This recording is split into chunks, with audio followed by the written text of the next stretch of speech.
What is up, people? Welcome back to another episode. In this episode, it's just going to be kind of me sitting down, processing some things I've been learning about life, leadership, and faith. I didn't really feel like recording today, but that's exactly why I'm doing it because I think that showing up every single week is extremely important to have a cadence to this podcast. So I wanted to share some insights that I learned from the podcast last week with Luke. And I also wanted to share some things that I've been thinking about life in general. So the first lesson is the lessons we can't learn the easy way. Now, what do I mean by this? Why do we often have to struggle to grow? Like, why do we have to struggle to grow in certain areas of our life?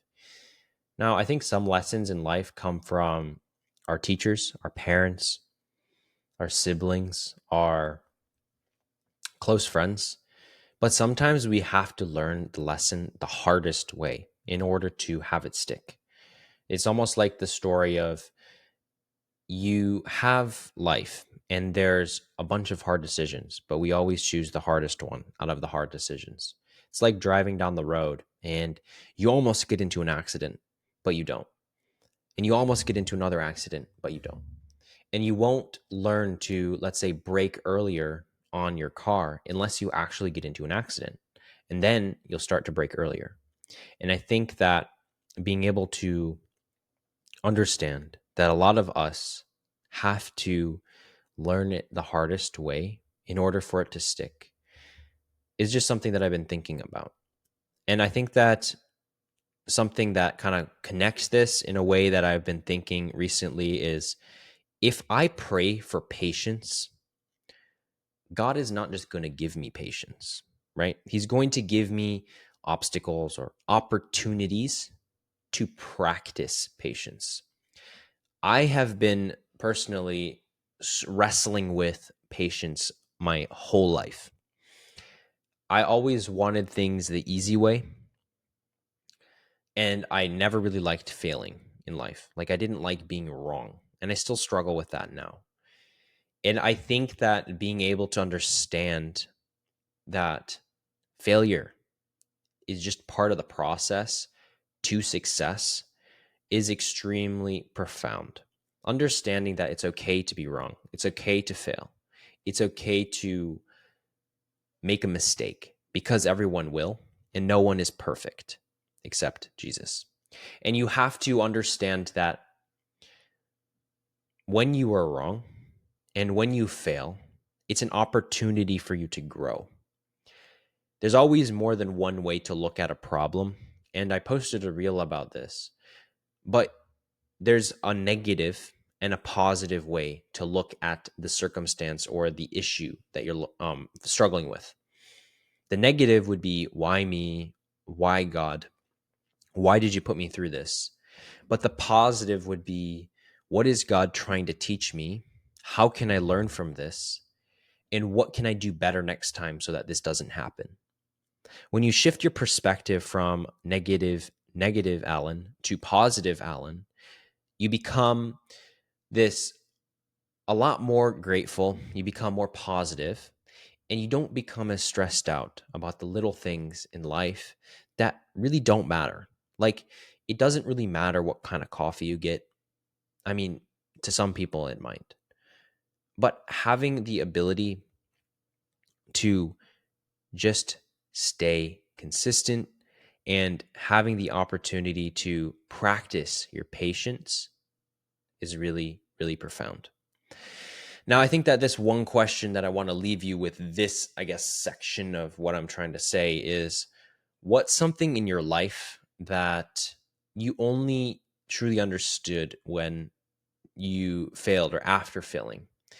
And I think personally, something that I've been reflecting a lot about after failing is my businesses.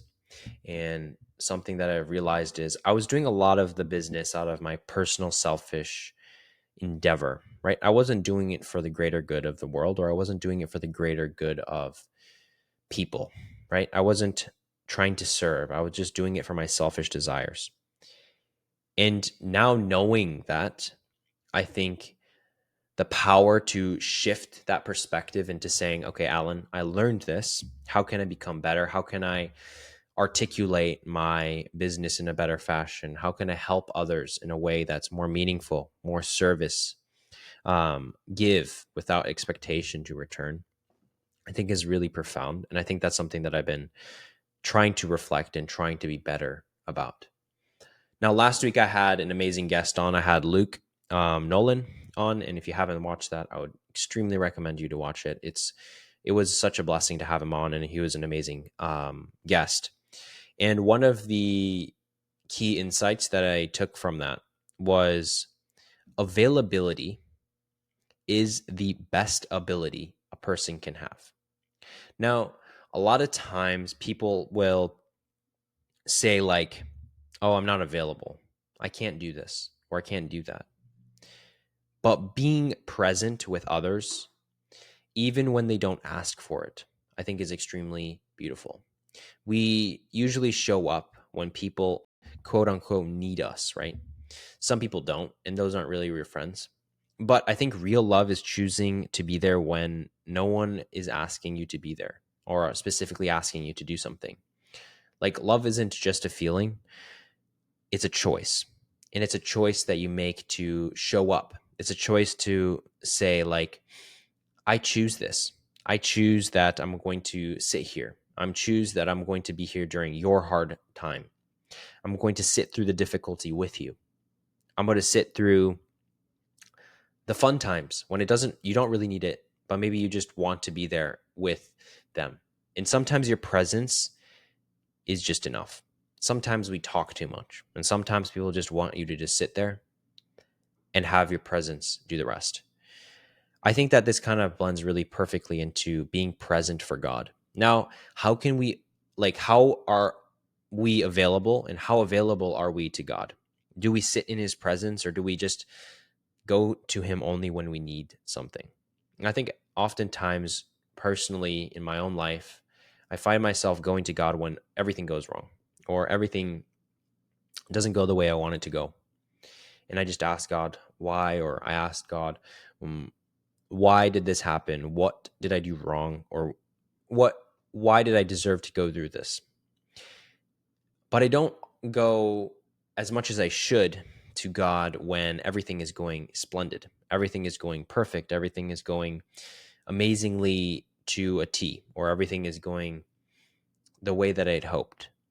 And I think that it's important to appreciate God both in the good and the bad times. Because when everything goes bad, it's easy to forget what we had, which was good. And being able to remember all the good times and all the opportunity, all the blessings that God has given us during those times, I think is very comforting. But it's also a way to stay humble and grateful for what you have. And I think that's extremely important.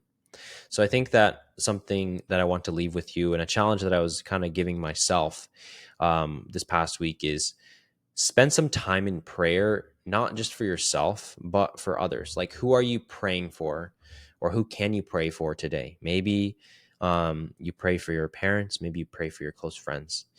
You never really know what someone is going through, and that prayer could really impact them in a positive way. And I think that even if you don't talk to them about that, or even if you don't do anything, just having that ability to pray for that person is very beautiful. And I think it's a very powerful insight.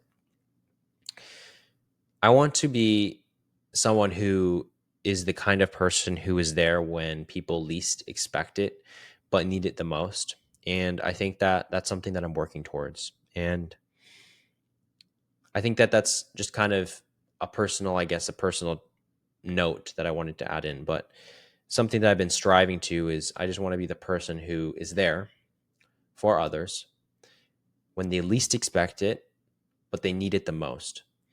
And I think by following these tenets, like loving, serving, and just being there for people when they least expect it, like having this availability, I think is just one step to getting closer to that, and one step of being a better version of myself to try to reach that regard in that regard. So I think my question, I guess, or bigger question that I've been asking myself, and maybe I can ask you guys too, is who in your life really needs your presence right now? Like, who in your life needs you to be there? It doesn't matter if it's a negative or if they're having a hard time or a negative time, but who needs that? Who needs your presence? Who needs your voice? Who needs your comfort? Like, it doesn't have to be words. It could just be your presence. And I kind of said this earlier, but a lot of people don't need much, or they don't want too much. Sometimes all they need is like a hug, or maybe they just need I don't know, like someone to talk to or someone to sit with. Maybe they just need someone to make dinner with. And I think being the person that can do that when you're fully present and not distracted, I think in an ever distracted world, like we oftentimes kind of are on our phones. I mean, we're not present. And I know that I'm very victim of this. And even last night, I was on my phone when I shouldn't have been. And I think that being able to realize that being present is something that everyone should be working on. Like, I think in my generation, especially, a lot of people struggle with sitting in their own thoughts or being present because we're constantly bombarded with social media and the instant gratification it gives us. And I think that being able to sit and slow down and appreciate and be present, I think is extremely beautiful.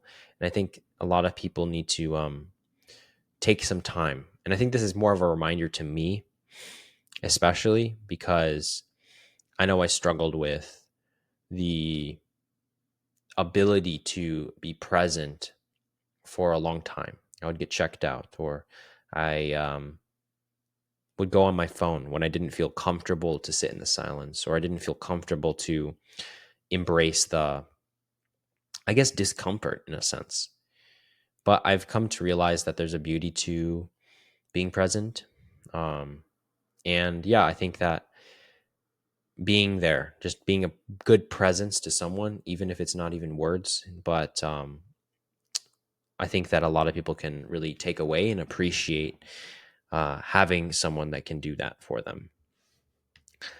I think consistency is a lot more important than what you feel. Now, a lot of people might disagree with me on this, but I think that showing up more over and over again and over a consistent period of time over motivation is extremely important.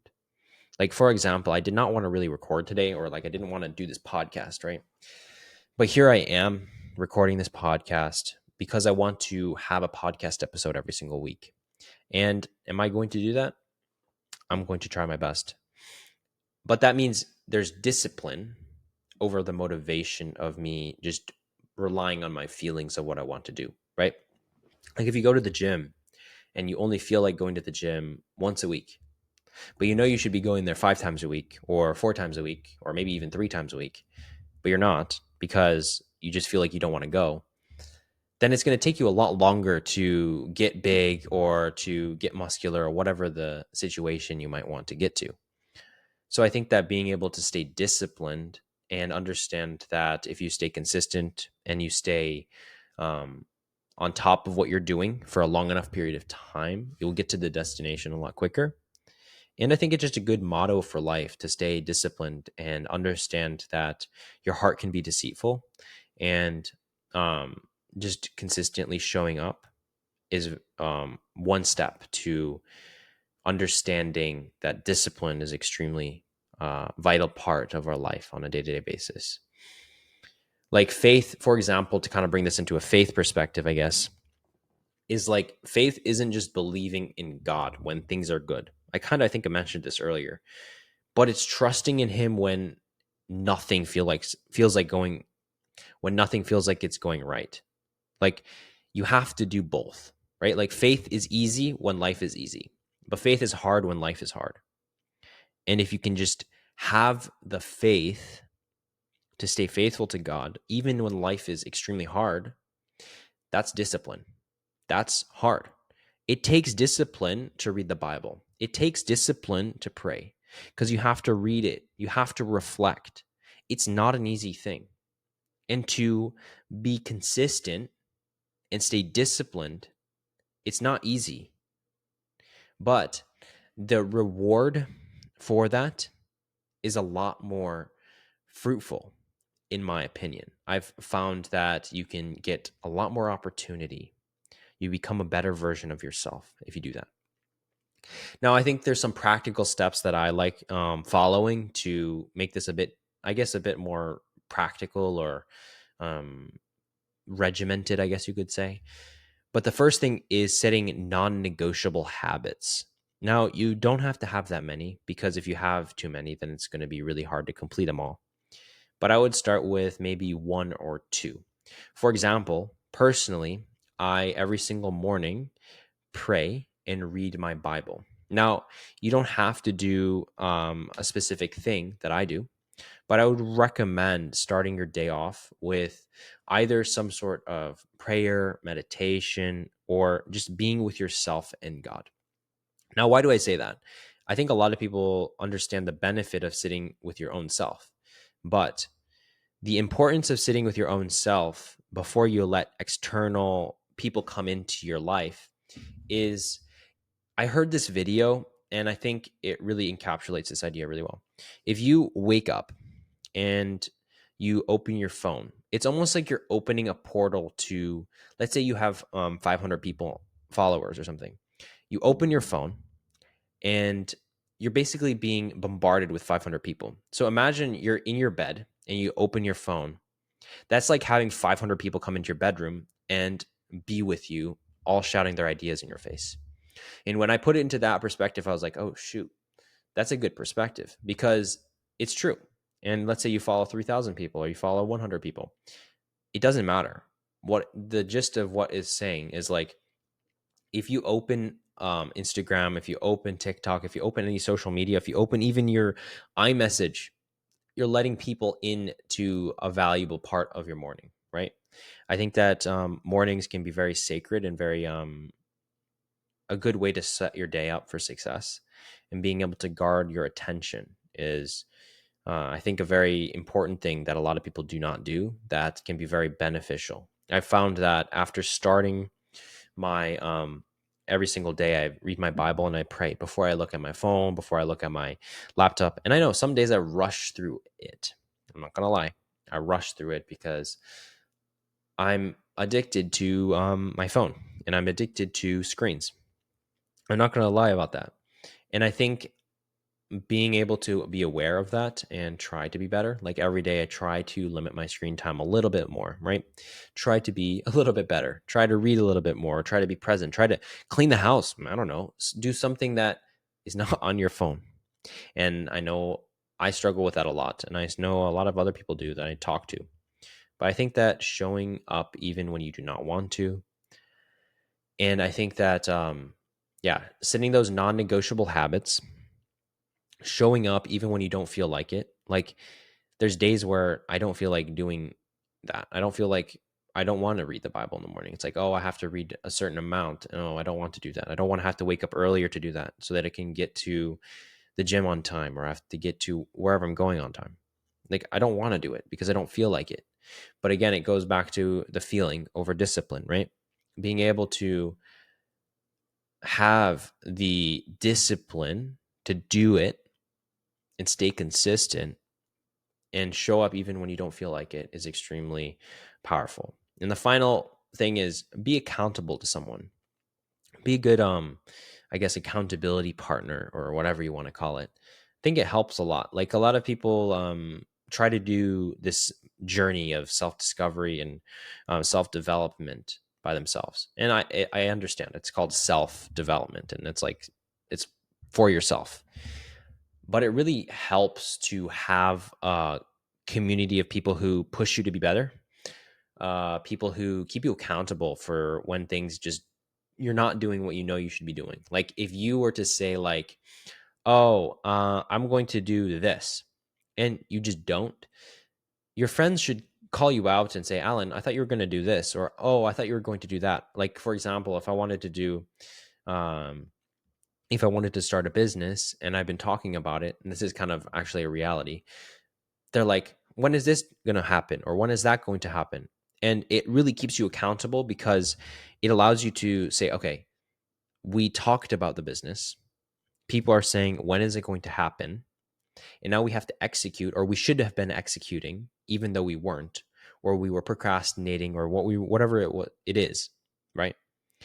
But having the accountability of your friends, your peers, if you have a significant other, or a wife or husband, having someone who keeps you accountable and shows you, okay, you're not yourself right now. You're not doing what you should be doing. That's not going to lead you to somewhere that you know, or like it's not a good place that you're going to. That's real love. That's real respect. And I think that a lot of people would appreciate you. A lot of people avoid that because it hurts in the moment, right? Like if I were to say, oh, I don't think that's a good idea because you might become unhealthy. Like if you're eating fast food every day, I'm probably going to call you out and say, okay, that's not healthy. You should probably stop eating that much. That might hurt in the moment. It's like, oh, you don't want me to eat food or whatever it is. But from my perspective, it's like, if you eat unhealthy for a long enough period of time, you're going to become unhealthy. And being able to have the people who point you into the right direction and want the best for you, genuinely want the best for you, that's rare. So if you find someone like that, hold on to them. And yeah, just try to find your group of people who keep you accountable, and also try to be accountable to someone too. Now, having faith in your business, and how can we lead with faith instead of having our selfish desires lead our business? That's a big question. And I think that that's something that I've been considering or thinking about for a long time now. I think that faith doesn't diminish our success. And I think that faith enhances our success, to be honest. The world separates faith and business, but I think that God should be in everything that we do. And I think that we should be able to invite him into everything that we do. Now, not too long ago, I read a book by John Comer called Practicing the Way. And he showcased the idea of inviting Jesus into everything that you do. When you're washing the dishes, when you're listening to music, when you're cleaning the house, when you're doing your business, invite him. He wants to have a relationship with you. He wants to be in your life. He wants to be included with everything that you do. And being able to just invite him into your life, I think it's a beautiful thing. And I think that that's what he wants from you. So I think a question that I've been pondering is, how can we run a business that honors God, right? While we still strive for greatness in different areas of life, right? I think that when I've been building when I was doing my consulting business a while ago, I think that I did a lot of it just out of my selfish desire to make money. Now, money is not a bad thing, and money is not something that we should be afraid of. But making money your idol, or making money all of your life, is not a good thing. And I think that I did that for a really long time. And I did that for when I was building my consulting agency. All I cared about was, how can I make the most money with doing the least amount possible? And business is kind of like that. I mean, all businesses are in the pursuit of profit, right? Like, you want to be able to buy a product for $5 and sell it for $10. Or if you could sell it for 1,000, I mean, why would you say no to that? But I think that finding a balance between ambition and trusting God and allowing him into your business and leading with him can bring a lot of clarity, can bring a lot of more purpose and meaning to your business. After kind of taking a step back from consulting and kind of recalibrating on what I wanted to do and why I wanted to do stuff, I come to the realization that a lot of the things that I was doing wasn't really the best. I shouldn't have been doing them. Like, I was just doing it for my own selfish desire. And I think that there's a lot of power to admitting that to yourself. A lot of people hide in the shadows of saying, "Oh, I'm okay. I didn't do anything wrong." But being able to say, "Okay, Alan, you were doing that for money. You were doing that for the only thing that you were doing that for was so that you could be rich or you could be well off, but there was no inherent meaning or there was no impact that you were trying to make. And there should have been. There should have been some time to think about that. And maybe that's just part of my journey of learning how to walk with more purpose around my businesses. But I think that it's extremely important to walk with faith and bring faith into our work. So I think that question that I was asking myself that I'll ask you is, how can you bring faith into your work, and how can you make or invite God into your work? And I think that doesn't matter if you have a business, if you have a job, if you have a creative work, how can you allow him into your work? How can you let him be invited into what you do? Now, finally, I want to kind of wrap this little short podcast segment with thinking deeply and praying intentionally. Now, I think that in a modern world, we move super fast. Now, speed is not a bad thing. And when you want to make a lot of money and when you want to become successful, when you want to create an impact, speed is a very, very an amazing thing. But there's also an inherent value to slowing down in a distracted world. I think that the average person is very distracted. They can't be present. Like I said in the beginning, I was struggling with my presence and I still am. And I think that that's something that a lot of people, especially in my generation, struggle with. Like I said, social media makes it really easy to consume, but I think it really makes it hard to reflect on our thoughts and our relationships and what's actually best for us. And what does God actually want us for? Like, what does God actually want for us? I don't think he wants us to be consuming 4 hours of content every single day, but maybe he wants us to be creating content to inspire, to connect. And that's one of the reasons I started this podcast. And that's one of the reasons I started creating content, was for me to stop consuming as much content and start creating more content. Because I think that being a producer, being someone who can produce and someone who can create, that's what God created us to do. Like, he didn't create us to consume or constantly um, intake stuff. It's not a bad thing to consume. It's not a bad thing to listen to music. It's not a bad thing to watch movies. I love those things. But it's also equally important to create, showcase your knowledge, showcase your journey, showcase what you're learning. And I think that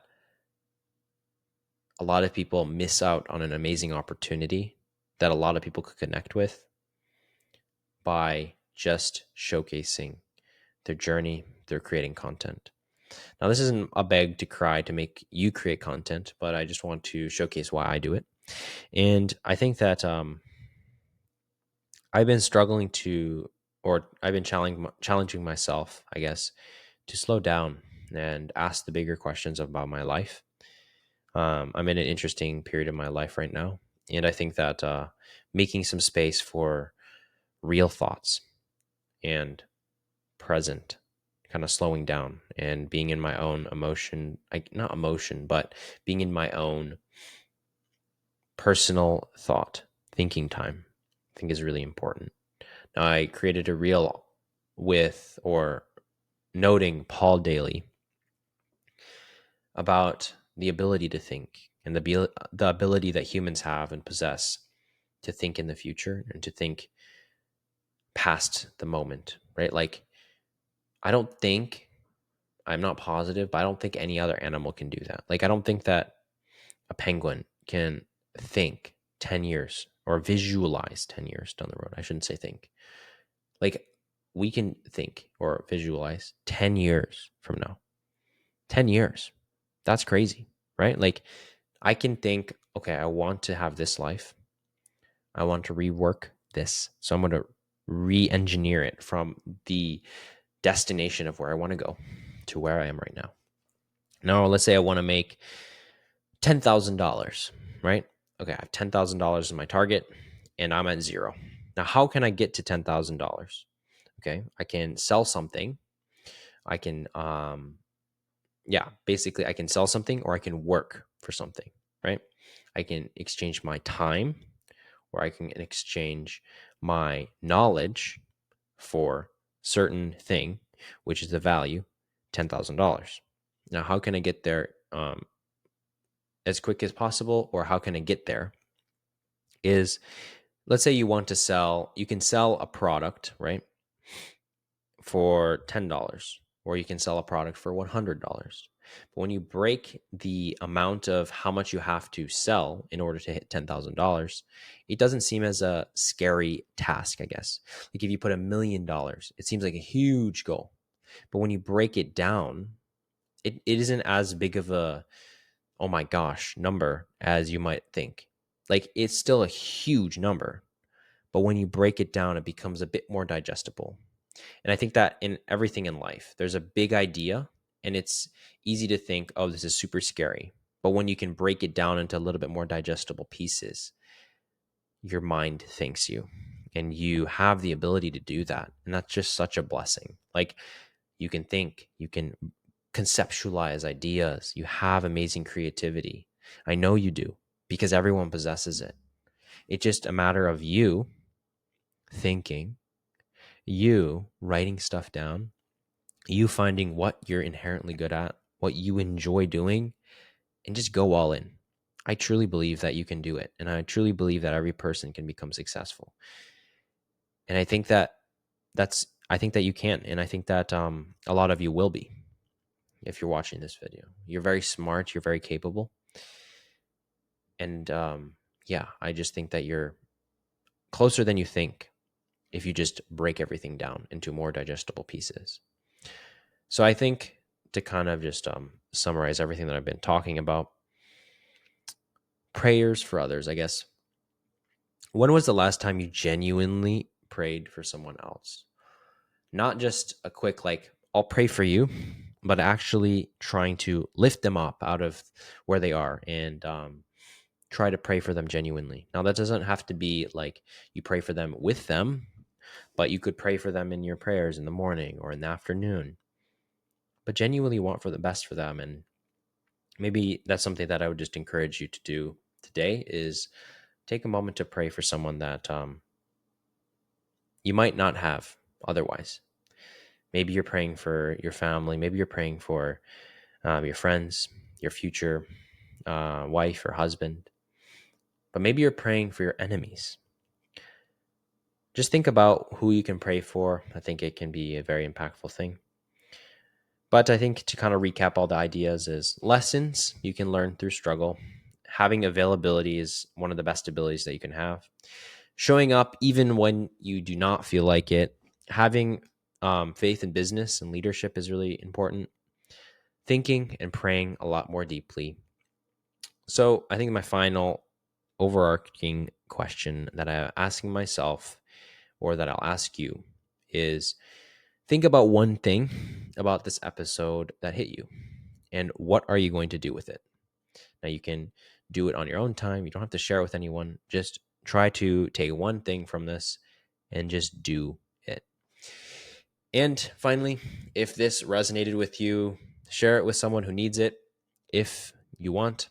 And if you have any other thoughts, DM me, message me. I'd love to hear them. If you have any other podcast ideas, if you have anything that you want me to cover, just let me know. I am open to hearing every single thing. Now, without further ado, I'll see you guys next week with another special guest. So stay tuned for that. And yeah, I love each and every one of you. And with that, I'll see you guys next time.